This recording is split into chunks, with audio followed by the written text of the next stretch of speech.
Samisoni sadali mulungu wa Filisiti amene adayankha, koma chidali Chizolowezi chokonda mmasiketi mwa zimayi. Aliyense wamuona pali ame, aliyense wamuona pali ame. Siri nkati mwa mautumiki ambiri. Muntu kumayima kumagwira microphone koma praise team yose adakwesa.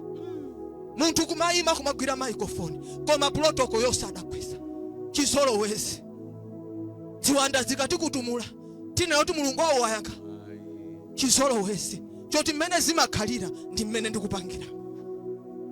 Ndikhoza kupita ndikuchokera pa bedi ndi mzimayi ndikalalikira anthu akandimva. Chizolowezi tili munyengo imene Chizolowezi anthu ambiri chatika kumayesero. Chizolowezi anthu ambiri chatibweresera ntenda zosamva mankhwala. Chizolowezi anthu ambiri chatipasulira mabanja. Chizolowezi anthu ambiri chatipangisa makolo otibereka kutituluka. Kuti umu ndi mmene zimakhalira. Ndikabudulira mpoto mawa mazanditana kuti mwana wanga bwera kuno. Chizolowezi chatuonongera sogolo. Chizolowezi cha Samisoni chinamuchotsetsa MASO. Akuti adafika pozolowera adamuzusa kuti abwera atu uku. Akuti adanena kuti ndizikutumula mene tibachitira masiku onse. Little did he know that the presence of God is no longer with him.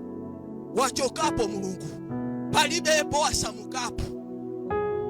Ukonza kumakhala pamene ulipo ndikumanena kuti ngati pali munthu amene amapemphera malilime odabwisa ndine, ukungopemphera zibolobosha kumwamba osamveka. Kumayenda munyengo ya Chizolowezi. Umatha kumakhala pamalo pamamuzolowera Yehova kuti umu ndi mmene zinthu zake amachitira. Ndikukhulupirira kuti Samisoni amapanga regret koma MASO alibe. Amazifusa mafusa amene analibe mayankho koma ali kale m'maunyolo.